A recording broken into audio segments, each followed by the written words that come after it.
السلام عليكم ورحمة الله وبركاته.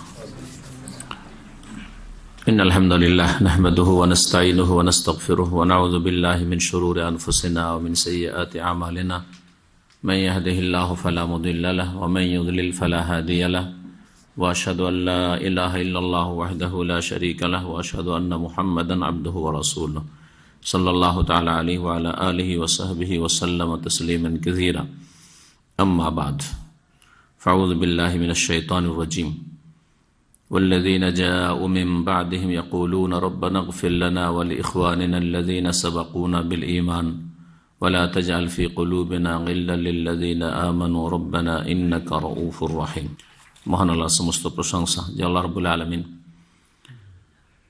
তার পবিত্র গ্রন্থ আল কোরআনে নবী মুহাম্মদ রাসূলুল্লাহ সাল্লাল্লাহু আলাইহি সাল্লামের সাহাবায়ে কেরামগণ রাদিয়াল্লাহু আনহুম আজমাইনদের বিভিন্ন আয়াতে প্রশংসা করেছেন এবং তাদের সম্পর্কে আল্লাহ রাব্বুল আলামিন ঘোষণা করেছেন তার সন্তুষ্টির কথা এবং তাদেরকে আল্লাহ যে মহাপুরস্কার দিয়েছেন বা দেবেন জান্নাতুল ফিরদৌস, এসব কথা স্পষ্টভাবে বলেছেন।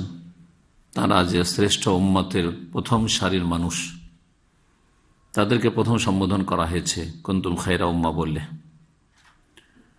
এবং তাদের ক্ষেত্রে অন্তরকে পরিষ্কার রাখতে বলেছেন এবং এর দোয়া করার নির্দেশ দিয়েছেন। যারা দোয়া করে তাদের প্রশংসা করেছেন। সালাত এবং সালাম নাযিল পেয়ে মুহাম্মদুর রাসূলুল্লাহ সাল্লাল্লাহু আলাইহি সাল্লামের প্রতি, যিনি এই শিক্ষাই দিয়েছেন যে আমার সাথী সঙ্গীগণ যদি সামান্য কিছু আল্লাহর রাস্তায় ব্যয় করে, অল্প কিছু, 1 মুদ অথবা অর্ধেক মুদ, 600 অথবা 300 গ্রাম, অল্প বোঝানো হয়েছে। আর তোমরা, নবী সাল্লাল্লাহু আলাইহি ওয়াসাল্লাম সম্বোধন যারাকে করেছেন তারাও সাহাবী, কিন্তু পরবর্তীকালের, তাদেরকে যদি এই সম্বোধন করে থাকেন, প্রথম সারির সাবেকুন আল আউয়ালুন মিনাল মুহাজিরিনদের প্রশংসায় নবী সাল্লাল্লাহু আলাইহি ওয়াসাল্লাম যদি কথা বলেন, অথচ সম্বোধন করছেন পরবর্তীতে যেসব সাহাবারা ইসলাম গ্রহণ করেছেন তাদেরকে, তাহলে তাবেইন, তাবা তাবেইন বা কিয়ামত পর্যন্ত যেসব মুসলিমরা এসেছে বা আসবে তাদের সম্পর্কে কি বলতে পারবেন যে তোমরা যদি ওহদ পাহাড়ের সমানও খরচ করো আর তারা সামান্য কিছু খরচ করে, তোমরা তাদের 1 মুদ, অর্ধেক মুদ, 300-400 গ্রাম পর্যন্ত পৌঁছিতে পারবে না। আজকে আমাদের আলোচনার বিষয়বস্তু হচ্ছে মাওলানা মওদুদী খেলাফত ও মুলুকিয়াত নামক প্রসিদ্ধ যে কিতাবটি রয়েছে সেই কিতাব সম্পর্কে পর্যালোচনা এবং তাতে যেসব গুমরাহি রয়েছে আকীদার, সেসব গুমরাহি সম্পর্কে আলোচনা, যাতে করে উম্মতকে সতর্ক করা সম্ভব হয়। যদি এই কিতাবটি জ্বালিয়ে দিয়ে এর সমাধান সম্ভব হইত, তাহলে বলতাম যে এই কিতাবকে জ্বালিয়ে দেওয়া উচিত। কিন্তু সারা বিশ্বে যে কিতাব ছড়িয়ে আছে বিভিন্ন ভাষায় অনুবাদ হয়ে উর্দু থেকে, এটাকে জ্বালিয়ে দেওয়া প্রত্যেক ঘর থেকে অসম্ভব। তারপরে মনে রাখবেন যে এই কিতাব পড়া না বুঝে, যাদের সঠিক জ্ঞান নাই সাহাবায়ে কেরামদের সম্পর্কে, পড়া জায়েজ নয়। কারণ এই কিতাব পড়ে ঈমান নিয়ে সহি সালামত ফিরে আসতে পারবে না মুনাফিকি ছাড়া। এবং এই কিতাবকে জ্বালিয়ে দেওয়া ফরজ। যদি কোনো আলেম ফতোয়া দেন তাহলে তার ফতোয়া ইনশাআল্লাহ ঠিক হবে, সুবহানাল্লাহ। এই কিতাব সম্পর্কে আজকে আলোচনা করব, যে কিতাবে যেন মাওলানা মওদুদী নিজে একজন হাকিম, বিচারপতি হয়ে বসেছেন আর আসামের কাঠগড়ায় হাজির করেছেন মুহাজিরিন আনসারদেরকে, যে তৃতীয় খলিফাকে, চতুর্থ খলিফাকে, তারপরে মুআবিয়া রাদিয়াল্লাহু তাআলা আনহু খলিফাকে, তারপরে এইরকম অনেক সাহাবায়ে কেরামকে এক একজনের নাম ধরেও আসামের কাঠগড়ায় হাজির করেছেন। আর তাদের সম্পর্কে তিনি বিচার করা শুরু করেছেন যে তারা এই করেছে সেই করেছে।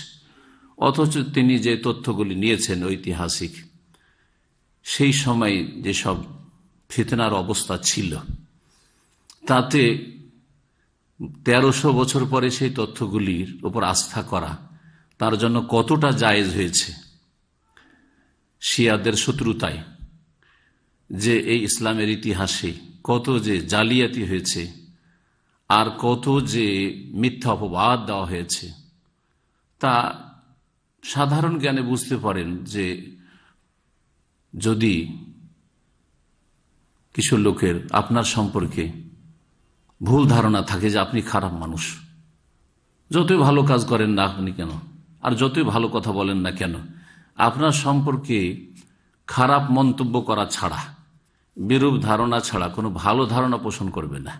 আপনার ভালো কাজটাও তাদেরকে খারাপ লাগবে, তার খারাপ ব্যাখ্যা করবে, যা আজকেও বুঝতে পারবেন আপনি। জি, যদি আপনি মানুষের সংশোধনের উদ্দেশ্যে বলেন যে এটা ভুল করেছে, বলবে যে তার মধ্যে আদব কায়দা নেই, বেয়াদব, সে অহংকারী। যদি মানুষকে সতর্ক সাবধান করেন শিরক থেকে, বেদাত থেকে, আর মানুষ উপকৃত হয়, তাহলে বলবে এর মধ্যে ইখলাস নেই, লোক দেখানো কাজ করছে। এসব কথা আমরা প্রায় শুনতে পাই। যারাই দাওয়াতের ময়দানে কাজ করছে এবং তাদের কাজ দ্বারা উপকৃত হচ্ছে, তাদের সম্পর্কে এসব মন্তব্য অহরহ শোনা যায়। কারণ প্রথম থেকেই তাদের ক্ষেত্রে শত্রুতা বিদ্বেষ অন্তরে ভরা আছে।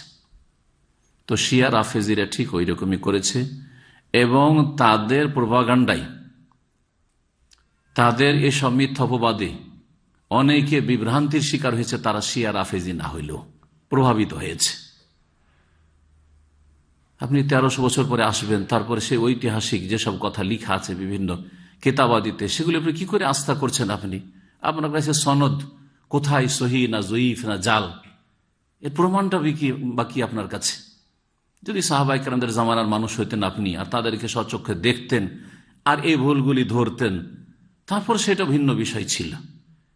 কিন্তু আপনি এতদিন পরে এসে আপনি বিচার করতে বসবেন বিচারপতি হয়ে, আর আসামি বানাবেন মুহাজিরিন আনসারকে।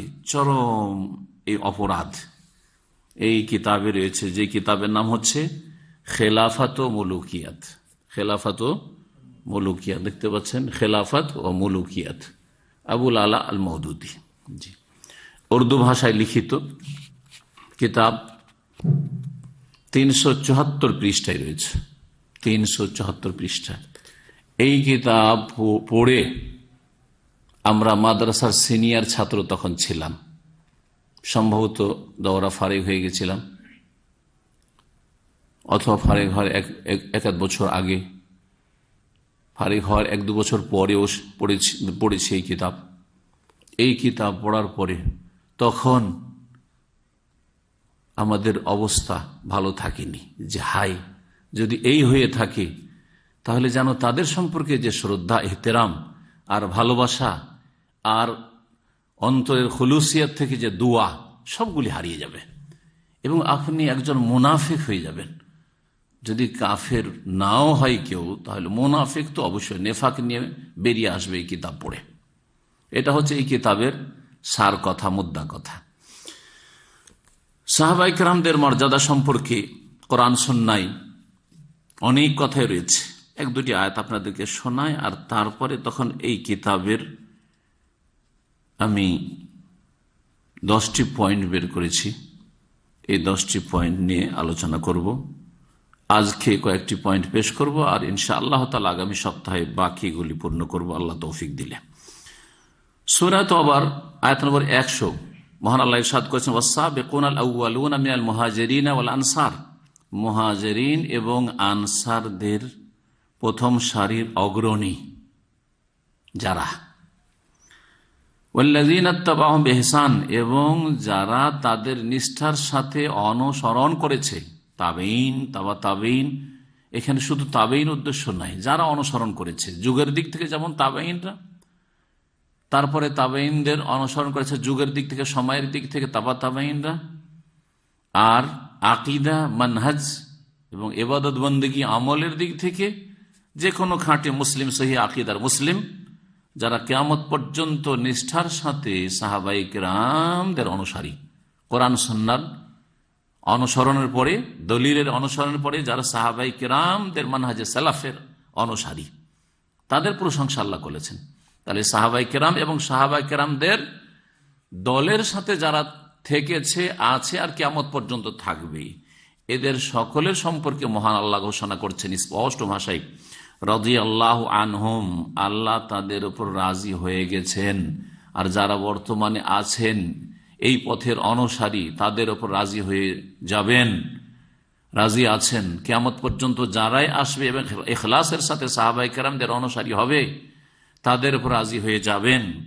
ওয়ারাদু আনহু, এবং তারাও আল্লাহ রাব্বুল আলামিনের কাছে ইহকাল পরকালের নিয়ামত পেয়ে, দুনিয়ার ঈমান এবং হেদায়েতের সহি রাস্তার নিয়ামত পেয়ে আল্লাহর উপর সন্তুষ্ট যে আল্লাহ তাদেরকে সহি রাস্তা দেখিয়েছেন। আলহামদুলিল্লাহিল্লাযী হাদানা লিহাযা ওয়া মা কুন্না লিনাহতাদি লাউলা আন হাদানাল্লাহ। দুনিয়া তো আল্লাহর উপর রাজি যে আল্লাহ তুমি অনেক গুমরাহ মানুষদের মধ্যে অনেক পথ আর মত আর মতবাদের মাঝে আমাদেরকে সহি রাস্তা দেখিয়েছে। আল্লাহর উপর সন্তুষ্ট না? আলহামদুলিল্লাহ। সহিহ আকীদার লোকের আল্লাহর উপর দুনিয়াতেও সন্তুষ্ট, এ দিনের নিয়ামত, হেদায়েতের নিয়ামত পেয়ে। আর মওতের পরে যে বদলার জগৎ, সেখানেও আল্লাহর উপর তারা রাজি। ওয়া আ'আদ্দা লাহুম জান্নাত, এবং তাদের জন্য আল্লাহ রাব্বুল আলামিন বহু বাগান বিশিষ্ট জান্নাত প্রস্তুত রেখেছেন। তাজরি তাহতাল আনহার, যার নিম্নদেশে নহর সমূহ প্রবাহিত। খালিদিনা ফিহা আবাদা, যেখানে তারা চিরকাল থাকবে। যালিকাল ফাউজুল আযীম, আর এ হচ্ছে মহা সফলতা বা সাফল্য। আল্লাহ রাব্বুল আলামিন সূরা হাশর আয়াত নম্বর 8 থেকে নিয়ে 10-এ লিল ফুকারাইল মুহাজিরিন আল্লাযীনা উখরিজু মিন দিয়ারিহিম ওয়া আমওয়ালিহিম ইয়াবতাগুনা ফাদলাম মিনাল্লাহি ওয়া রিদওয়ানা ওয়া ইয়ানসুরুনা আল্লাহ ওয়া রাসূলাহু উলাইকা হুমুস সাদিকুন। মুহাজিরিনদের প্রশংসা করেছেন, যারা দরিদ্র অভাবী খালি হাতে মক্কা থেকে মদিনায় হিজরত করে এসেছে। ওসমান রাদিয়াল্লাহু তাআলা মুহাজির, আলী রাদিয়াল্লাহু তাআলা মুহাজির, মুআবিয়া রাদিয়াল্লাহু তাআলা মুহাজির, জি, আমর ইবনে আস মুহাজির, সব মুহাজিরিন। তারা মুহাজিরিনদের প্রশংসা করেছেন। আল্লাযীনা উখরিজু মিন দিয়ারিহিম, যাদেরকে তাদের মাতৃভূমি থেকে বিতাড়িত করা হয়েছিল, নির্বাসিত করা হয়েছিল। ইয়াবতাগুনা ফাদলাম মিনাল্লাহি ওয়া রিদওয়ানা, আল্লাহ প্রশংসা করছেন যে তারা আল্লাহর অনুগ্রহ এবং সন্তুষ্টি কামনা করে। প্রশংসা, সার্টিফিকেট, যে তাদের উদ্দেশ্য ক্ষমতা নয়, নেতৃত্ব নয়, কলহ বিবাদ করা নয়, কাড়াকাড়ি নয়, মারামারি নয়, বরং আল্লাহর সন্তুষ্টি এবং অনুগ্রহ তারা তলাশ করে। ওয়ায়ানসুরুন আল্লাহ ওয়া রাসূলাহ, এবং তারা আল্লাহ এবং রাসূলের সাহায্যকারী। প্রশংসা আল্লাহ করছেন, সার্টিফিকেট দিচ্ছেন যে এরা আল্লাহ এবং রাসূলের সাহায্য করে। উলাইকা হুমুস সাদিকুন, আর এরাই হচ্ছে সত্যবাদী তাদের ঈমানে, আকীদাতে, আমলে, ইসলামে। আল্লাহ এই সার্টিফিকেট দিচ্ছেন। তারা মিথ্যাবাদী না, মুনাফিক না, তারা খারাপ লোক না, তারা সাদিকুন, তারা কাযিবুন নয়। সুবহানাল্লাহ, কত স্পষ্ট কথা। তারপরে আনসারদের প্রশংসা করেছেন। ওয়াল্লাযীনা তাবাওয়াউদ দারা ওয়াল ঈমানা মিন ক্বাবলিহিম ইউহিব্বুনা মান হাজারা ইলাইহিম ওয়া লা ইয়াজিদুনা ফি সুদুরিহিম হাজাতাম মিম্মা উতু ওয়া ইউসিরুনা আলা আনফুসিহিম ওয়ালাউ কানা বিহিম খাসাসা, জি, ওয়া মান ইউকা শুহা নাফসি ফাউলাইকা হুমুল মুফলিহুন। তারপরে আল্লাহ দুআও শেখাচ্ছেন। মুহাজিরিন হইল, আনসার হইল, তারপরে যারা আসবে তাবেঈনদের যুগ থেকে শুরু করে কিয়ামত পর্যন্ত। শোনো তোমরা, ওয়াল্লাযীনা জাউ মিন বাদিহিম, এদের পরে যারা আসবে, শোনো ভালো করে। তার মধ্যে মাওলানা মওদুদী একজন, তার উচিত ছিল এই দোয়াটি করা আর এই কিতাব না লিখা, এবং তার ভক্তদের, তার জামাতের লোকদের উচিত ছিল এই কিতাবকে নিশ্চিহ্ন করে দেওয়া, জ্বালিয়ে দেওয়া। এই কিতাবকে না ছাপানো, বরং এই দোয়া করা উচিত ছিল, যাতে করে তারা নিফাক মুক্ত হইতে পারে। ইয়াকুলুন, তারা বলবে রব্বানা ইগফির লানা, আল্লাহ আমাদেরকে ক্ষমা করে দাও। ওয়া লিইখওয়ানিনা আল্লাযীনা সাবাকুনা বিল ঈমান, আর আমার বা আমাদের সেসব ভাইদেরকে ক্ষমা করে দাও যারা আমাদের পূর্বে ঈমানের সাথে চলে গেছে। আর এই উম্মতের সর্বপ্রথম ঈমানের সাথে যারা গেছেন তারা হচ্ছেন মুহাজিরিন, আনসার, সাহাবায়ে কেরাম রাদিয়াল্লাহু আনহুম আজমাইন ওয়ালা তাজআল ফি কুলুবিনা গিল্লাল লিল্লাযিনা আমানু, আর যারা মুমিন তাদের বিরুদ্ধে আমাদের অন্তরে, তাদের সম্পর্কে আমাদের অন্তরে কোন রকমের বিদ্বেষ, গিল, শত্রুতা, কালিমা, ভিতরটা খারাপ, যারা এই কাজগুলি করেছে আর এইরকম আচরণ করেছে, এইরকম তারা লোক ছিল, এই ধরনের অবস্থা যেন না তৈরি হয়। আল্লাহ এরকমটা করে দিও না। ওয়ালা তাজাল ফি কুলুবিনা গিল্লাল লিল্লাযিনা আমানু রব্বানা, হে আমাদের রব, ইন্নাকা রাউফুর রহিম, তুমি নিশ্চয়ই বড়ই দয়ালু এবং বড়ই করুণাময়।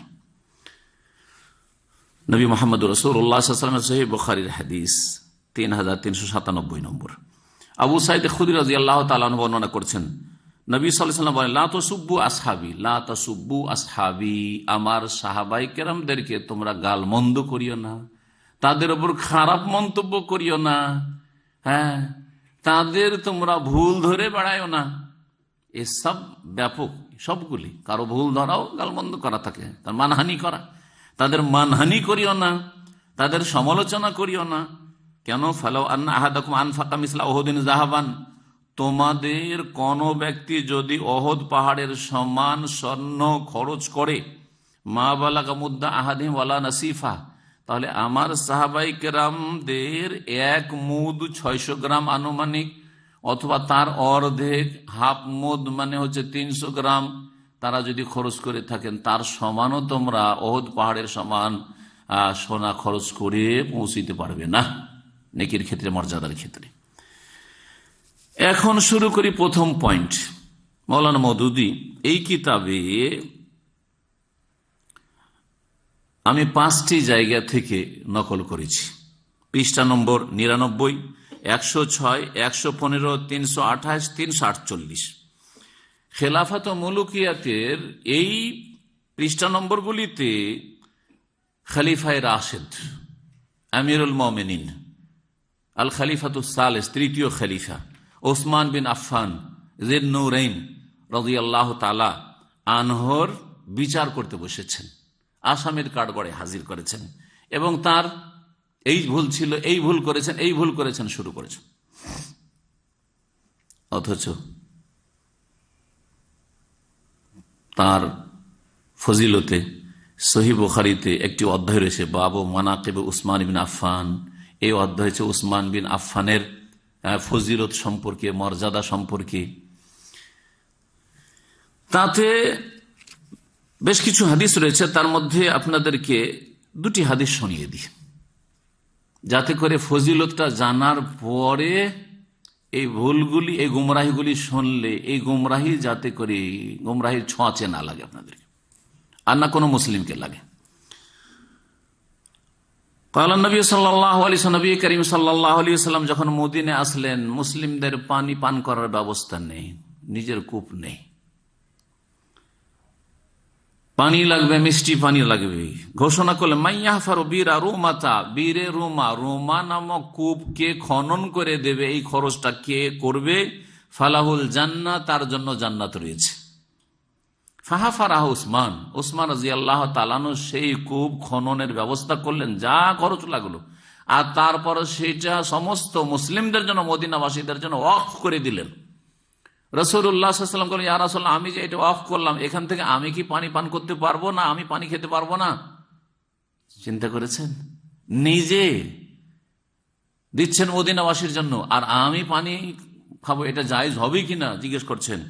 হ্যাঁ, তুমিও ফায়াজ আল দালওয়াহমা আদিল মুসলিমিন, তিরমিজিতে এতটুকু রয়েছে যে সেও বালতি দিয়ে পানি উঠিয়ে যেমন অন্য মুসলিমেরা পানি পান করতে পারবে, সেও পান করতে পারবে। জান্নাতের সার্টিফিকেট দিয়েছেন রাসূলুল্লাহ সাল্লাল্লাহু আলাইহি ওয়াসাল্লাম। যখন তাবুক যুদ্ধের সময় আসলো, বড় ওই আর্থিক সংকটের সময়, খেজুর পাকতে যাচ্ছে, বাড়িতে কিচ্ছু নেই, না পয়সা, না খাওয়া, না, আর একেবারে প্রচন্ড গরমের সময়, রাসূলুল্লাহ সাল্লাল্লাহু আলাইহি ওয়াসাল্লাম ঘোষণা করলেন, মান জাহাজা জাইশাল উসরাতি ফালাহুল জান্নাহ, কে আছে যে এই সংকটের মুহূর্তে জাইশুল উসরা, সংকটের সেনাবাহিনীকে প্রস্তুত করে দেবে, রেডি করে দেবে জিহাদের জন্য। জাইশুল উসরা, গাজওয়ায়ে জাইশুল উসরা বলা হয় গাজওয়ায়ে তাবুকে, তাবুকের যুদ্ধকে। এই সংকটের যুদ্ধের সেনাবাহিনীদেরকে কে প্রস্তুত করে দেবে, ফালাহুল জান্নাত, তার জন্য জান্নাত রয়েছে। ফাজাহাজাহু উসমান রাদিয়াল্লাহু আনহু, উসমান রাদিয়াল্লাহু তাআলা নিজের ক্যাশ পয়সা দিয়ে, স্বর্ণ দিয়ে, দিনার দিয়ে সমস্ত মুজাহিদিনদেরকে প্রস্তুত করে দিলেন। প্রত্যেককে উটের ব্যবস্থা, বাহনের ব্যবস্থা, রাস্তা যাতায়াতের খরচের ব্যবস্থা, যা লাগে অস্ত্রের ব্যবস্থা, সবকিছু করে দিলেন রাদিয়াল্লাহু তাআলা আনহু। নবী করিম সাল্লাল্লাহু আলাইহি ওয়াসাল্লাম তাকে জান্নাতের সুসংবাদ দিয়েছেন বেশ কিছু হাদিসে। তার মধ্যে একটি হাদিস সহিহ বুখারীর, যে হাদিস শুনাইলাম জান্নাতের সার্টিফিকেটের প্রথম, সেটা হচ্ছে 3419 নম্বর, 3424 নম্বর সহিহ বুখারীর। আবু মুসা আশআরী রাদিয়াল্লাহু তাআলা আনহু থেকে বর্ণিত, নবী করিম সাল্লাল্লাহু আলাইহি ওয়াসাল্লাম একবার মদিনার কোন একটা বাগানে প্রবেশ করলেন। দাখালা হায়াতান ওয়া আমারানি বিহিফযি বাবিল হায়াতি। আবু মুসা আশআরী বলছেন, আমাকে বললেন যে তুমি গেটম্যান হয়ে দাঁড়াও, গেটে পাহারা দাও। জি। ফাজা রাজুল ইয়াস্তাযিন, জনৈক ব্যক্তি আসলো, আসার পর অনুমতি চাইল ঢোকার জন্য ভিতরে। ফাকালা ইযান লাহু আবাশশিরহু বিল জান্নাহ, ঠিক আছে, কে আছে জিজ্ঞাসা নাম না করে। নবী সাল্লাল্লাহু আলাইহি ওয়াসাল্লাম ওহী হচ্ছে যে কে আছে, ওকে অনুমতি দিয়ে দাও যে আসতে চাইছে, আর ওকে জান্নাতের সুসংবাদ দিয়ে দাও। ফাইজ আবু বকরিন, দেখা গেল সেই ব্যক্তি ছিলেন কে, আবু বকর রাদিয়াল্লাহু তাআলা আনহু, প্রথম জান্নাতের সার্টিফিকেট, সুসংবাদ। সুম্মা যা আখার, দ্বিতীয় আর একজন আসলো, ইয়াস্তাযিন, অনুমতি চাইল এসে যে আমি এই বাগানে প্রবেশ করতে চাই। জানতে পেরেছেন তিনি যে রাসূলুল্লাহ বাগানে ঢুকেছেন। ফাকাল ইযান লাহু আবাশশিরহু বিল জান্নাহ, তাকে অনুমতি দাও এবং জান্নাতের সুসংবাদ দিয়ে দাও। ফায়দা উমর, দেখা গেল দ্বিতীয় ব্যক্তিকে ওমর রাদিয়াল্লাহু তাআলা আনহু।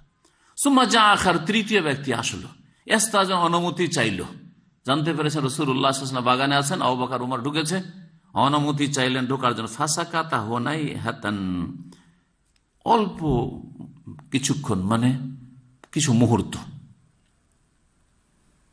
একটু নীরব থাকলেন। সুম্মা কাল, তারপরে ইযান লাহু, তাকেও অনুমতি দাও, বাশশিরহু বিল জান্নাহ।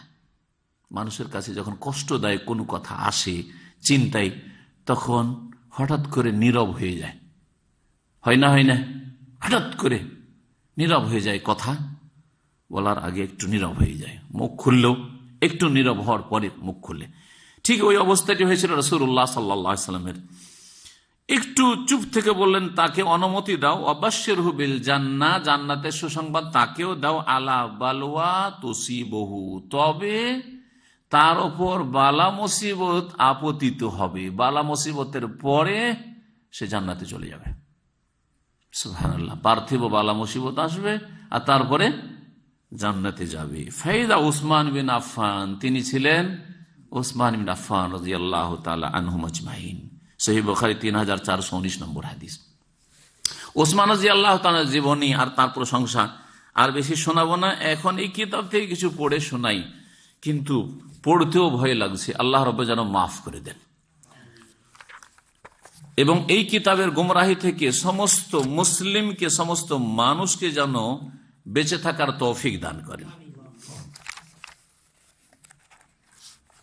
পৃষ্ঠা নম্বর 99, এতে উসমান রাদিয়াল্লাহু তাআলা আনহু সম্পর্কে আলোচনা সমালোচনা করতে গিয়ে বলছেন, মগর বদকিসমতি সে खलीफा सालिस हजरत उस्मान रजी अल्लाह अन्हु इस मामले में मेयार मतलूब को कायम ना रख सके। किंतु, मगर माने किंतु बदकिस्मती से, माने दुर्भाग्यवशत, खलीफा सालिस, तृतीय खलीफा उस्मान रजी अल्लाह अन्हु इस मामले में এই বিষয়, এই ব্যাপারে মানে দেশ রাষ্ট্র পরিচালনার ব্যাপারে, খেলাফতের ব্যাপারে, জি, এবং সেখানে আমানত রক্ষা করার ব্যাপারে, যথাযথভাবে ভাগ বন্টনের ব্যাপারে ইত্যাদি, মেয়ার মতলুব কো কায়েম না রাখ সকি, যেটা স্ট্যাটাস ছিল, মেয়ার যেটা মান ছিল, মতলুব যেই মানটা হওয়া উচিত ছিল, যেই মানে রাষ্ট্র পরিচালনা হওয়া উচিত ছিল, সেটা তিনি কায়েম রাখতে পারলেন না। কায়েম না রাখ সকি, সহজ ভাষা, তাই না? রাখতে পারলেন না, বহাল রাখতে পারলেন না। उनके अहद में बनु उमैया को कसरत से बड़े बड़े ओहदे और बैतुल माल से अतिये दिए गए। उस्मान रजी अल्लाह ताआला जमानाय, तार আমলে, খেলাফত আমলে বানু ওমাইয়া বংশ, কারণ উসমান রাদিয়াল্লাহু তাআলা ওমাইয়া বংশের মানুষ ছিলেন। ওমাইয়া বংশের লোকজনকে খুব বেশি বেশি বড় বড় পদে নিযুক্ত করলেন তিনি। আর বাইতুল মাল সে আতিয়ে দিয়ে গে, আর বাইতুল মাল থেকে তাদেরকে বড় বড় দান অনুদান দেওয়া হইল। और दूसरे कबीले उसे तलखी के साथ महसूस करने लगे। অন্যান্য বংশের লোকেরা তখন এটা বড় তিক্ততার সাথে অনুভব করতে শুরু করল। আর তারপরে বলবেন যে যার ফলস্বরূপ তাকে শাহাদাত বরণ করতে হইল, জান কুরবানি করতে হইল। জি, তাহলে চিন্তা করুন, ওসমান রাদিয়াল্লাহু তার কাছে সুবিচার করতে পারেননি। এই উম্মতের হানাফি, শাফি, মালিক, হাম্বলি সমস্ত উম্মত আহলে হাদিস, মুহাদ্দিসিন, ফুকাহা সকলে বলছেন যে খলিফায়ে রাশেদ চারজন, আবু বকর, ওমর, ওসমান, আলী। পঞ্চম খলিফায়ে রাশেদ 6 মাস ছিলেন হাসান রাদিয়াল্লাহু তাআলা আনহু, তাকেও বলা হয়েছে। আবার ওমর ইবনে আব্দুল আযীজ রাহমাতুল্লাহ আলাইহি, যেহেতু তিনি অনেক অন্যায়, অপরাধ, দুর্নীতি যা ছিল সেসবের সার্বিক ক্ষেত্রে সংস্কার করেছিলেন, তাজদীদের কাজ করেছিলেন, যার ফলে তাকেও খলিফায়ে রাশেদ বলা হয়, যদিও তিনি অনেক পরে এসেছেন, প্রায় 100 হিজরির কাছাকাছি তার শাহাদাত বা ইন্তেকাল রাদিয়াল্লাহু আনহুম আজমাইন। তারপরে 106 নম্বর থেকে শোনাই কি বলছেন উনি।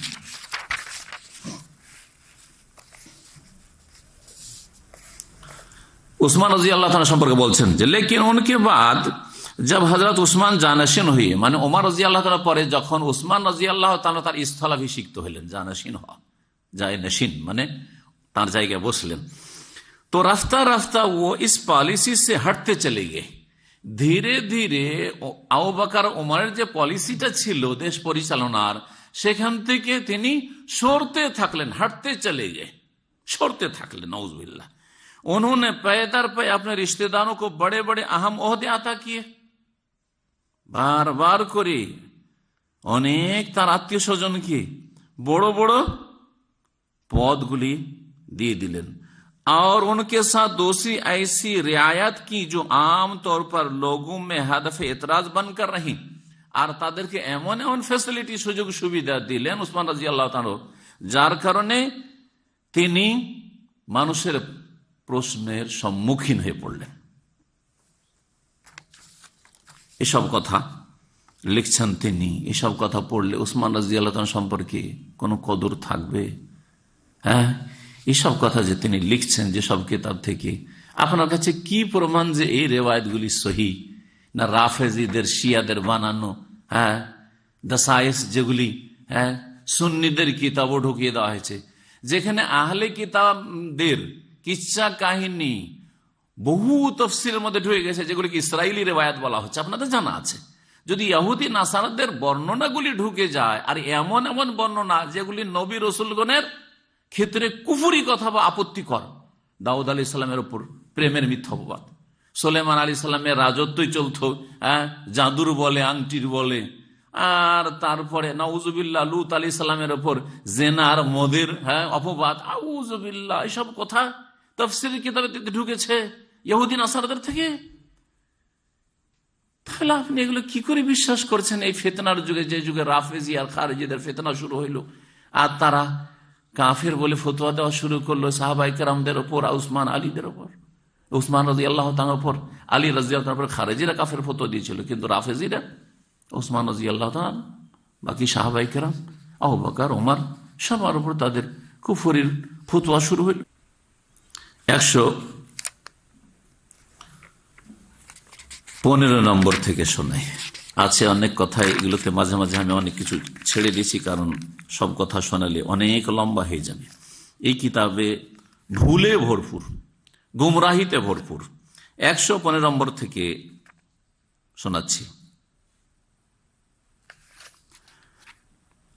बोलছেন इस सिलसिले में खुसूसियत के साथ 2 चीजें ऐसी थी जो बड़े दूर रस और खतरनाक नताइज की हामिल साबित हुई। এই বিষয়ে, এই খেলাফত নিয়ে, নেতৃত্ব নিয়ে 2টো বিষয় এমন ছিল যার ফলাফল বড় বিপজ্জনক সাব্যস্ত হইল। एक ये कि हजरत उस्मान ने हजरत माविया को मुसलसल बड़ी तवील मुद्दत तक एक ही सूबे की गवर्नरी पर मामूर किए रखा।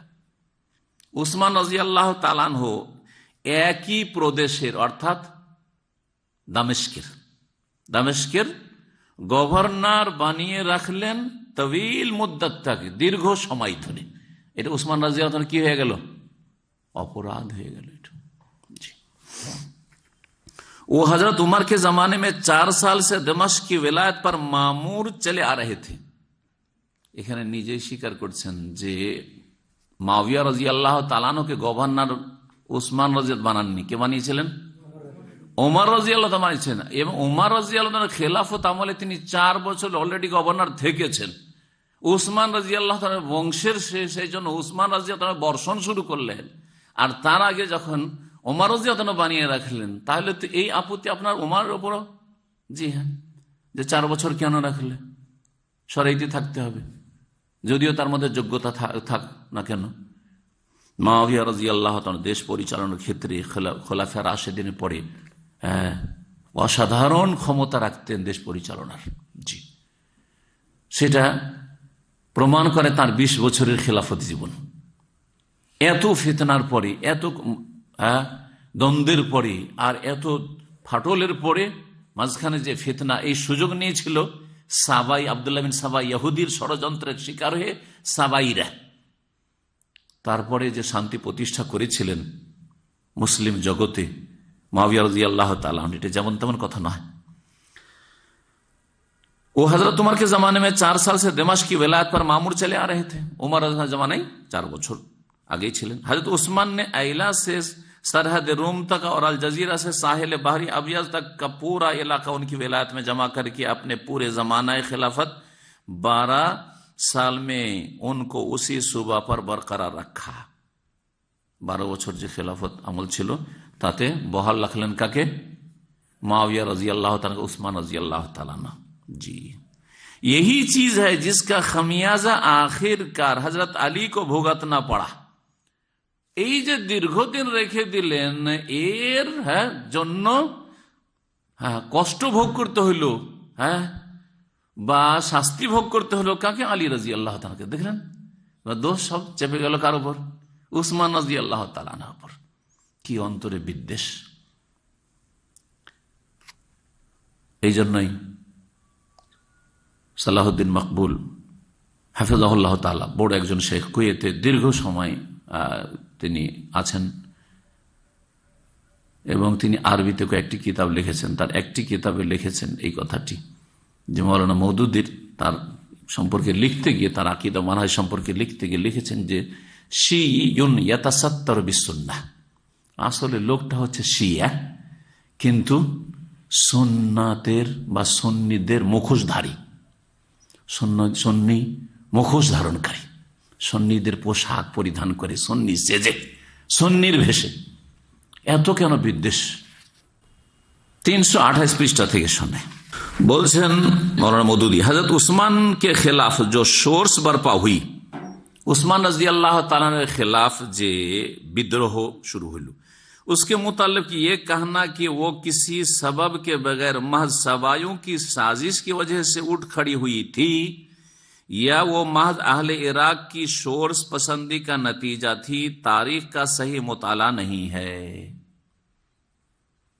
अहले सुन्नत वल जमाअत उलमाए किराम, जी, গবেষক উলামায়ে কিরাম, বিশেষ করে শেখুল ইবনে তাইমিয়া রাহিমাহুল্লাহ আর এইরকম বহু উলামায়ে কিরাম যে এইসব ঘটনাগুলি সম্পর্কে যা বলেছেন তা হচ্ছে, আর আমাদের সালাফি উলামা কিরামদের মানহাজ হচ্ছে এটা, এবং তাদের গবেষণা হচ্ছে এটা। সেটা কি? যে উসমান রাদিয়াল্লাহু তাআলা আনহুর বিরুদ্ধে যে বিদ্রোহ শুরু হইল, এটা কেন? তো তারা বলছেন এ কাহনা কি ও কিসি সবাব কে বেগার, এমন কোন প্রেক্ষাপট ছিল না, महज सबायों की साजिश की वजह से। এই যে আব্দুল্লাহ বিন সাবা ইহুদি, ইয়ামানের এক ইহুদি ছিল, ইসলামকে ধ্বংস করার জন্য এবং মুসলিম জাতির সর্বনাশ করার জন্য সে ইসলাম কবুল করলো, আসলে সে মুসলিম হয়নি। আর তারপর বিভিন্ন দেশে ঘুরতে শুরু হলো, এলাকায় ঘুরতে শুরু করলো, আর উসমান রাদিয়াল্লাহু তাআলার খেলাফ তখন প্ররোচিত করা শুরু করলো মানুষকে। তার মধ্যে এই আছে, সেই আছে, এই দোষ আছে, সেই দোষ আছে, এই দোষ আছে, সেই দোষ আছে, সে খেলাফতির যোগ্যতা রাখে না, তার বিরুদ্ধে আমাদের সোচ্চার হওয়া উচিত। এসব করে মদিনা মক্কাতে কোনো চান্স পেল না, বিতাড়িত হইল। শাম দেশে দামেস্কেও চান্স পেল না। অনেক সাহাবাই কেরামগণ ছিলেন, আর মুআবিয়া রাদিয়াল্লাহু তাআলা আনহু সেখানে খুব সজাগ নেতৃত্ব ছিল। চান্স পেয়ে গেল মিশরে গিয়ে। জি, সেখান থেকে লোকজনকে মদিনার উপর হামলা করলো, মদিনা ঘেরাও করলো, যার ফলস্বরূপ উসমান রাদিয়াল্লাহু তাআলা আনহু শাহাদাত বরণ করলেন। না না না, বলছেন যে এই সাবাই ইহুদিদের ষড়যন্ত্র শুধু ইয়া ও মাহজ আহলে ইরাকি সোর্স পসন্দি কা নতিজা থি, অথবা ইরাকিদের বিদ্রোহ, ইরাকিরা কিছু পেয়ে গেছিল, এই সাবাইরা ষড়যন্ত্রের শিকার হয়েছিল এরাও, এর ফলস্বরূপ এইরকমটা হয়েছে যে উসমান রাদিয়াল্লাহু শহীদ হইতে হয়েছে। এইটা কথা ঠিক না, তারিখ কা সহি মোতালা नहीं है। এই কথা যদি বলা হয় যে এটা ইহুদি মুনাফিক সাবাই শক্তির ষড়যন্ত্র, সেটা ইতিহাসের সঠিক অধ্যয়ন নয়, মানে তথ্য সহি নয়, সঠিক নয়, ভুল তথ্য। अगर लोगों में नाराजगी पैदा होने के वाकई असबाब मौजूद ना होते और नाराजगी फिल वाक़े मौजूद ना होती तो कोई साजिशी गरोह शोर्स बर्पा करने और सहाबियों और सहाबी जादों तक को उसके अंदर शामिल करने में कामयाब ना हो सकता था। বলছে যে সত্যিকার অর্থে যদি অন্য কোনো কারণ না হইতো তার দেশ পরিচালনার ক্ষেত্রে, সুবিচার না অবিচার, স্বজন প্রীতি ইত্যাদি যেসব এর আগে বলেছে, এবং তাদের অসন্তুষ্ট তারা হয়ে পড়েছিল, যারা সত্যিকার মুসলিম তারা অসন্তুষ্ট হয়ে পড়েছিল কার উপর? উসমান রাদিয়াল্লাহু তাআলা। আর নারাজি ফিল ওয়াকে মজুদ না হতো, যদি এইরকম অসন্তুষ্টি না হইতো তাহলে কেউ ষড়যন্ত্র করে এইরকম বিদ্রোহ করবে আর তারপর উসমান রাদিয়াল্লাহু তাআলা আনহুকে শহীদ করবে, আর সাহাবী অথবা সাহাবীদের কোন ছেলেকে ফেভারে পেয়ে যাবে, এতে তারা সফল হতে পারত না। জি, সাহাবীদের কোন এক দুজন ছেলেকে বিভ্রান্ত করাটা, মগজ ধোলাই করাটা হতে পারে না? সম্ভব হতে পারে। इन लोगों को अपनी शरारत में कामयाबी सिर्फ इस वजह से हासिल हुई कि वह अपने अकरबा के मामले में हजरत उस्मान ने जो तर्ज अमल इख्तियार फरमाया था उस पर आम लोगों ही में नहीं बल्कि आकाबे साहबा तक में नाराजी पाई जाती थी। বলছেন যে আসল ব্যাপারটা হচ্ছে যে এই ষড়যন্ত্রকারীদেরকে এইসব বদমাইশি করার সুযোগটা কেমন করে হইল? বলছে যে এই জন্য যে আপনি আকরেবাকে মামলে মে উসমান রাদিয়াল্লাহু তাআলা নিজের আত্মীয় স্বজনদের ব্যাপারে হযরত উসমান ने जो तर्ज अमल इख्तियार फरमाया था, উসমানের যে পলিসিটা অবলম্বন করেছিলেন, उस पर आम लोगों ही में नहीं, সাধারণ লোকেরা নয়, বলকি আকাবের সাহাবা তক में नाराजी पाई जाती थी। বড় বড় সাহাবায়ে কেরামরা অসন্তুষ্ট ছিলেন। অথচ সঠিক রহস্য হচ্ছে যে সাহাবায়ে কেরামগণ অধিকাংশ হজে চলে গেছিলেন, হজের মৌসুম ছিল, আর আলী রাদিয়াল্লাহু তাআলা তার ছেলেদেরকে হাসান হোসেনকে পাঠাচ্ছেন। সাহাবায়ে কেরাম বলছেন যে এদের সাথে লড়াই করি আমরা। উসমান রাদিয়াল্লাহু তাআলা বলছেন না, আমার একজন জানের কারণে আমি মানুষকে দুই পক্ষ থেকে খুন হইতে দেব, এটা হতে দেব না, খবরদার না, তোমরা অস্ত্র ধরবে না। বাড়িতে পাহারা দেওয়ার জন্য আলী রাদিয়াল্লাহু তাআলা দুই ছেলেকে পাঠালেন, ফিরিয়ে দিলেন, যাও তোমরা, কাউকে পাহারা দিতে হবে না, ওরা যদি চাই তো শুধু আমাকে চাই, ঠিক আছে, কি করবে করুক, তারাই আমার করুক, কিন্তু আমার জন্য তোমরা কেউ খুন হবে আর মুসলিম উম্মায় রক্তপাত হবে, এটা আমি চাই না। নবী করিম সাল্লাল্লাহু আলাইহি ওয়াসাল্লামের যে ভবিষ্যৎবাণী ছিল আলা বালওয়ান তুসিবু, এছাড়াও হাদিস যেগুলি উসমান রাদিয়াল্লাহু তাআলা জানা ছিল, চাই না, তোমরা চলে যাও, আর মৌসুম ছিল হজ। কিন্তু তিনি বলছেন না, সব অসন্তুষ্ট ছিল, যার ফলে যারা আসেওনি হয়তো অসহযোগ আন্দোলন হয়েছে, যেটাকে বলা হয় আজকালকার ভাষায়, কেউ সহযোগিতায় ছিল না, যার ফলে তাকে শহীদ করতে পেরেছে বাগীরা, খারেজিরা, বিদ্রোহীরা। এইসব কথাগুলি এইভাবে যদি মানুষ পড়ে তাহলে সে আর সুন্নি থাকছে না, সে শিয়া হয়ে যাবে। এই জন্য জামাত ইসলামের ভাইয়েরা আজ পর্যন্ত মওদুদির এতদিন দুনিয়া থেকে যাওয়া হয়ে গেল, তারপরে ওই শিয়া ঘেঁষা হয়ে থাকলো, শিয়াদের সমর্থক হয়েই থাকলো এরা। জি হ্যাঁ, 348 পৃষ্ঠায় শোনাই, এটা হচ্ছে শেষ কোটেশন উসমান রাদিয়াল্লাহু তাআলা সম্পর্কে। বলছেন 348 পৃষ্ঠায় উসমান রাদিয়াল্লাহু তাআলা সম্পর্কে, बाद हजरत बार बार ये बहस छिड़ते हैं कि हजरत उस्मान रजी अल्लाह अन्हु की तरह हजरत अली रजी अल्लाह अन्हु ने भी तो अपने अहदे खिलाफत में अपने अकरबा को बड़े बड़े ओहदे दिए थे।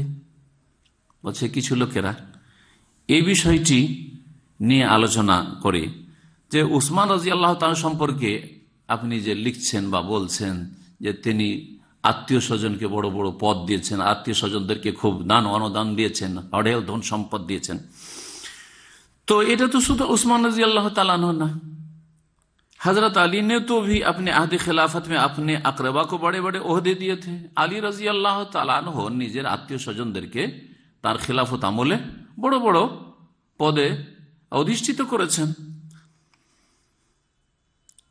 लेकिन वो इस बात को भूल जाते हैं कि मेरी इस किताब का मौजू क्या है। হ্যাঁ, কথাকে ঘুরিয়ে দিল, বলছে আমার এই কিতাবের এই পুস্তকের বিষয়বস্তু কি সেটা ভুলে যায় যারা এই আমার উপর এতরাজ করে। জি, मैं इस किताब में तारीख नहीं लिख रहा हूं, বলছে এই কিতাবে আমি ইতিহাস লিখছি না, बल्कि इस सवाल पर बहस कर रहा हूं कि क्या वो क्या वाकयात थे जो आगाज फितना का सबब बने। বরং আমি এখানে সেই বিষয়টা নিয়ে আলোচনা করছি যে ওই সব ঘটনাগুলি কি ছিল যেটা এই উম্মতে ফিতনা শুরু হওয়ার কারণ হল। যে বিষয়গুলি এই উম্মতে যে ফিতনা মানে আপোষে কলহ, মুসলিমে কলহ এবং দ্বন্দ্বের कारण हलो। जाहिर है कि इस मसले पर कलाम करते हुए हजरत उस्मान रजी अल्लाह अन्हु का दौर ही जेर बहस आएगा, ना कि हजरत अली रजी अल्लाह अन्हु का दौर। প্রকাশ থাকে যে আমি যে বিষয়বস্তু এখানে চয়েস করেছি যে এই উম্মতে প্রথম ফিতনা মানে আপোষে দ্বন্দ্ব কেন শুরু হলো, এতে উসমান রাজি আল্লাহ তাআলা আনহুর খেলাফতের যুগটাই আসবে আলোচনাতে, আলী রাজি আল্লাহ খেলাফতের যুগ আসবে না। उन्होंने अपने अहद में जो कुछ भी किया उसे आगाज फितना के असबाब में शुमार नहीं किया जा सकता। আলী রাদিয়াল্লাহু তাআলা যা কিছু করেছেন, আপনজনদেরকে বা নিজের বংশ লোকদেরকে, যোগ্য লোকদেরকে, কিন্তু নিজের বংশের লোকদেরকে বড় বড় পদে যে নিযুক্ত করেছেন, সেটা ফিতনা শুরু হওয়ার যে কারণগুলি তার অন্তর্ভুক্ত নয়, সুতরাং সেগুলো আমাদের আলোচ্য বিষয় না। কিন্তু উসমান রাদিয়াল্লাহু জামানায় যেগুলো করেছেন সেগুলি আমাদের আলোচ্য বিষয়। এর মাধ্যমে যারা এগুলি পড়বে তাদের অন্তরের অবস্থাটা কি হবে? মহব্বত পয়দা হবে উসমান রাদিয়াল্লাহু সম্পর্কে, না বিদ্বেষ পয়দা হবে, গিল হবে না? আল্লাহ শিখাচ্ছেন ওয়ালা তাজাল ফি কুলুবিনা গিল্লাল লিল্লাযিনা আমানু। সাধারণ মুমিনও যদি হয়, আরে ফাসিক মুমিন হয়, তার বিরুদ্ধে বিদ্বেষ আল্লাহ আমাদের অন্তরে রেখো না, আল্লাহ শিখাচ্ছেন।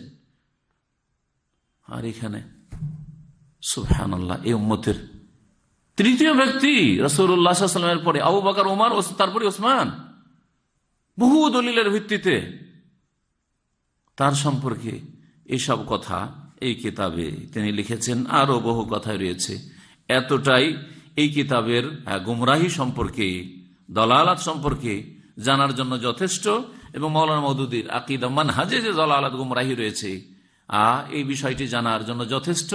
আর এই ক্ষেত্রে দেওবন্দি বেরেলভিরা অনেক গুণে ভালো, অন্তত সাহাবা ইকরামদের সম্পর্কে তাদের বেয়াদবি কোন রকমের নেই, যথেষ্ট এহতেরাম তাদের রয়েছে।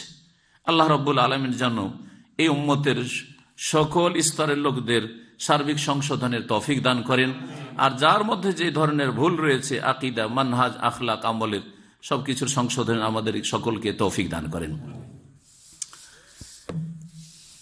দ্বিতীয় যে বিষয়টি সেটা হচ্ছে মাওলানা মওদুদি এই খেলাফত মুলুকিয়াতের 146 পৃষ্ঠায় খলিফায়ে রাশেদ, চতুর্থ খলিফা আলী রাদিয়াল্লাহু তাআলা আনহুকে ছাড়েননি, বক্সেননি তাকেও, তারও ভুল ধরেছেন, তারও বিচার, তবে একটা জায়গায় শুধু তিনি গ্রেফতার করেছেন, পকড়াও করেছেন, কাউকে বিচারের কাঠগড়াতে নিয়ে আসতে ছাড়েননি, তিনি নিয়ে এসছেন। 146 নম্বর পৃষ্ঠা থেকে শোনায় উনি কি বলছেন। জামালের যুদ্ধ শুনেছেন তো আপনারা? জঙ্গে জামাল, জং মানে যুদ্ধ, ফার্সি শব্দ, আর জামাল মানে উট। উটের যুদ্ধ। কোন যুদ্ধটা ছিল? যেই যুদ্ধটা এই সাবাইরা ষড়যন্ত্র করে রাতের অন্ধকারে হামলা করে দেয়, অথচ আলী রাদিয়াল্লাহু তাআলা আনহু আর এইদিকে যে আয়েশা রাদিয়াল্লাহু তাআলা লড়াইয়ের জন্য যাননি, সেখানে সমঝোতার জন্য গিয়েছিলেন, এবং এই উসমান রাদিয়াল্লাহু তাআলা যারা খুনি তাদের উপর কিসাসের বিধানের বাস্তবায়ন কেন হচ্ছে না এই বিষয়টি আলাপ আলোচনার জন্য গিয়েছিলেন। কিন্তু সেখানে এই যারা খুন করেছিল উসমান রাদিয়াল্লাহু তাআলা, এই সাবাই ষড়যন্ত্রে না তিনি নিহত হয়েছেন বা শাহাদাত বরণ করেছেন। এই সাবাইরা দেখলো যে কথা মোটামুটি একটা ফাইনালে চলে এসছে, আয়েশা রাদিয়াল্লাহু আনহা এবং তার সাথে যে সাহাবাই, বড় বড় সাহাবাই কেরাম, আসম, তালহা, জুবাইর, তারা আছেন এদের মাঝে, আর কার মাঝে? আলী রাদিয়াল্লাহু আনহুর মাঝে। তাহলে সকাল হইতে তো সব নিষ্পত্তি হয়ে যাবে, তখন তো দুই দল এক হয়ে আমাদের এক একটা করে হাজির করবে আর সবগুলির গলা কাটবে কেসাসে। না রে, এটা তো হইতে দেব না, তাহলে তো আমরা তো ব্যর্থ হয়ে যাব আমাদের টার্গেটে। তখন রাতের অন্ধকারে ঘুমন্ত মানুষদের উপর হামলা করে ফেলল আচমকা। তাতে বিব্রত হয়ে উঠে ভাবলেন যে আরে এইরকম গাদ্দারি কাজ করলো, তখন এরা পাল্টা হামলা করে দিল, আর রাতের অন্ধকারে হাজার হাজার সাহাবায়ে কেরাম আর তাবেঈন তারা শহীদ হয়ে গেলেন। এটা খুব সংক্ষেপে জামালের কথা। জি, এই জামালের যুদ্ধের সম্পর্কে তিনি লিখতে গিয়ে বলছেন যে আলী রাদিয়াল্লাহু তাআলা আনহু একটা ভুল করেছেন। মারা মওদুদি বলছেন যে लेकिन इसके बाद बतदरीज वो लोग उनके यहाँ तकर्रुब हासिल करते चले गए जो हजरत उस्मान के खिलाफ शोर बर्पा करने और बिलाखिर उन्हें शहीद करने के जिम्मेदार थे। धीरे धीरे धीरे धीरे যারা উসমান রাদিয়াল্লাহু তাআলা আনহুকে শহীদ করেছিল এবং উসমান রাদিয়াল্লাহু তাআলা আনহুর বিরুদ্ধে তারা অবরোধ এবং বিদ্রোহ ঘোষণা করেছিল, বাড়ি ঘেরাও আর মদিনা ঘেরাও, পানি বন্ধ করে দেওয়া, মসজিদে সালাত বন্ধ করে দেওয়া, এই সমস্ত কাজ করেছিল এই খারিজি বাগিরা, এরা ধীরে ধীরে কি হলো? আলী রাদিয়াল্লাহু তাআলার নৈকট্য লাভ করা শুরু করলো, কাছাকাছি হওয়া শুরু করলো।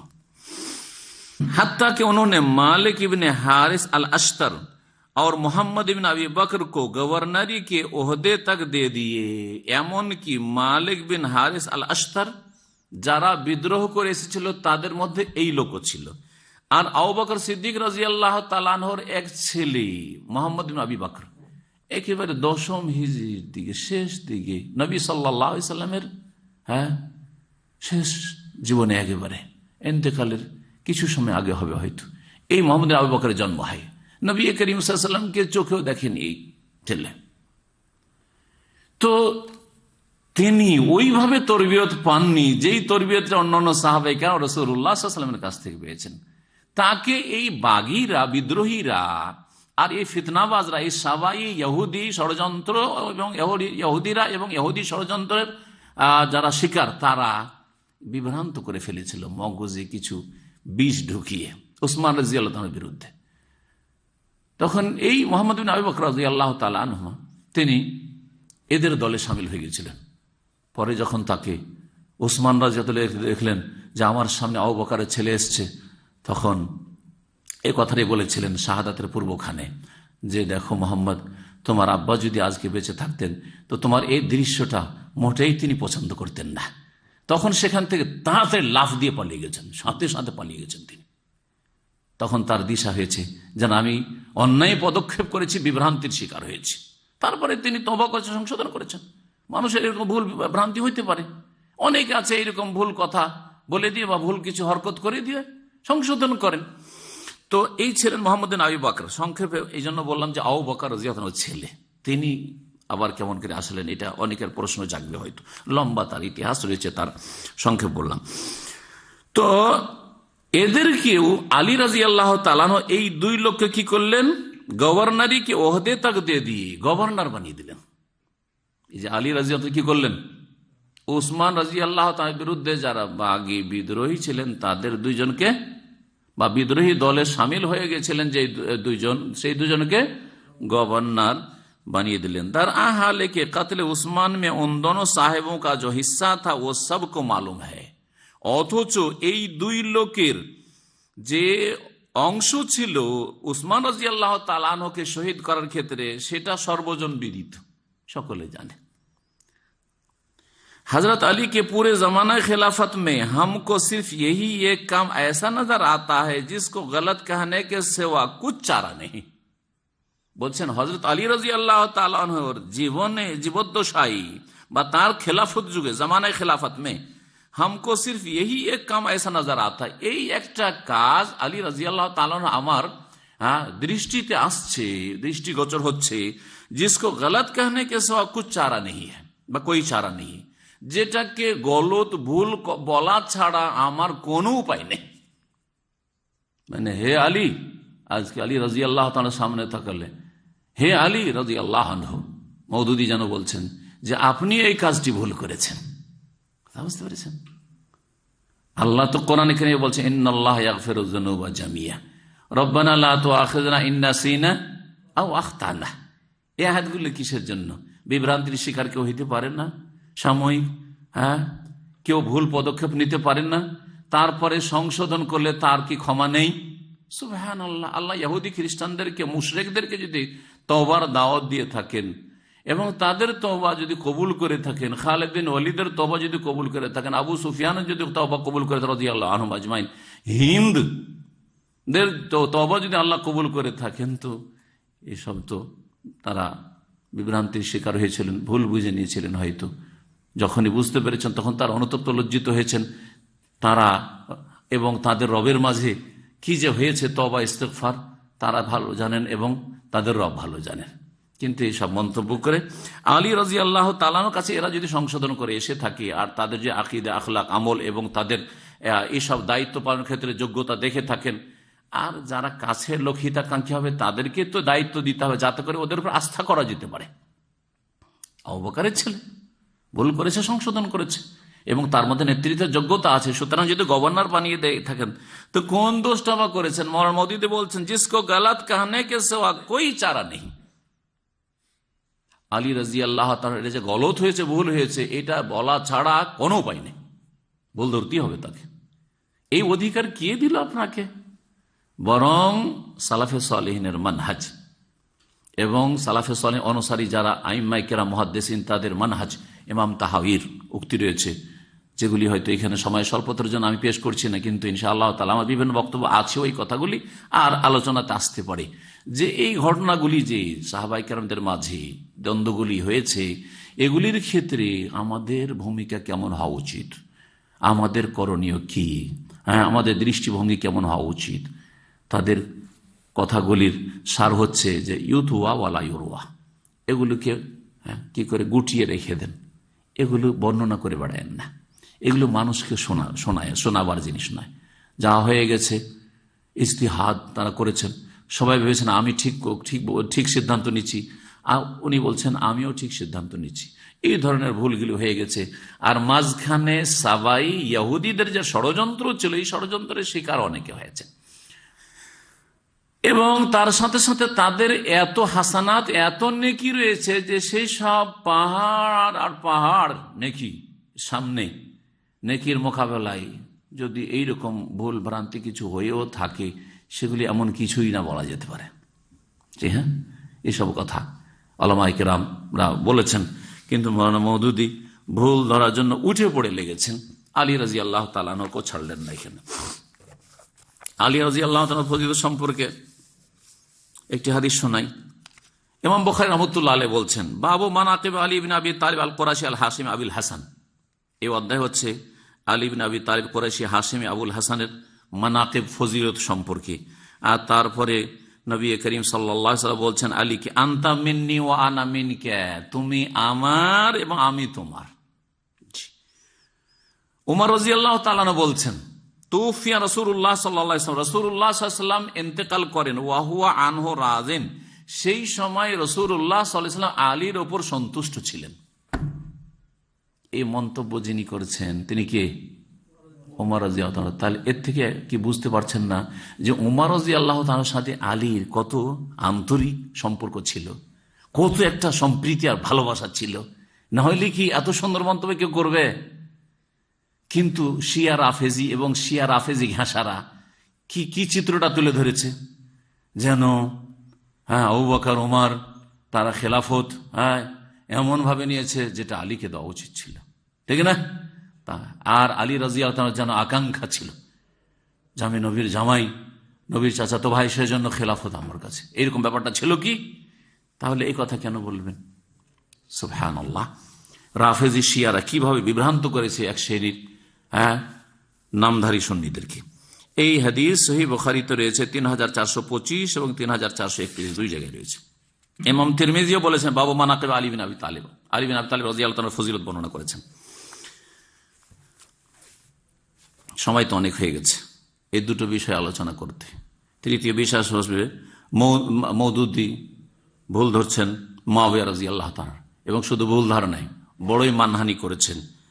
আর অনেক জায়গায় ইনশাআল্লাহ তাআলা আগামী সপ্তাহগুলিতে এই নিয়ে আলোচনা হবে, যাতে করে সুন্দর করে আলোচনা করা যায়। কারণ তাড়াহুড়া থাকলে ঠান্ডা মেজাজে বা ওইভাবে সুন্দর হয়তো আলোচনা হবে না। বাকি পয়েন্টগুলি থাকলো একদিন অথবা 2 দিনে ইনশাআল্লাহ তাআলা শেষ করব। আল্লাহ রাব্বুল আলামিন যেন আমাদের অন্তরকে পরিষ্কার রাখেন, শিরক থেকে, বিদআত থেকে, মুনাফিকি থেকে, সমস্ত রকমের গুমরাহি থেকে, এবং প্রত্যেক মুসলিম সম্পর্কে আল্লাহ যেন অন্তরকে সাফ পরিষ্কার রাখেন। বিশেষভাবে আমাদের সালাফে সালেহিন যারা খোলাফায়ে রাশেদিন, সাহাবায়ে কেরাম, তাবেঈন, তাবা তাবেঈন, আইম্মায়ে কেরাম, 4 ইমাম আবু হানিফা, শাফি, মালিক, আহমদ এবং মুহাদ্দিসিনে কেরাম, আর সমস্ত উম্মতের যারা কোরআন সুন্নাহর আলেম ওলামা এবং তাদের অনুসারী, তাদের সম্পর্কে এবং প্রত্যেক মুসলিম সম্পর্কে আল্লাহ যেন অন্তরকে পরিষ্কার রাখার তৌফিক দান করেন। শেষখানে আবার দোয়া করছি কোরআন কারীমের যেই শিক্ষা, রব্বানা ইগফির লানা ওয়া লিইখওয়ানিনা আল্লাযীনা সাবাকুনা বিল ঈমান ওয়া লা তাজআল ফি কুলুবিনা গিল্লাল লিল্লাযীনা আমানু রব্বানা ইন্নাকা রাউফুর রাহিম। সুবহান রাব্বিকা রাব্বিল ইজ্জাতি আম্মা ইয়াসিফুন ওয়া সালামুন আলাল মুরসালিন ওয়ালহামদুলিল্লাহি রাব্বিল আলামিন। সুবহানাকা আল্লাহুম্মা ওয়া বিহামদিকা আশহাদু আল্লা ইলাহা ইল্লা আনতা আস্তাগফিরুকা ওয়া আতুবু ইলাইক। ইয়া ইলাহাল কাউনি ইয়া আল মাওলাল আযীম ইয়া কারীমান মিনহু কুরআনুন কারীম।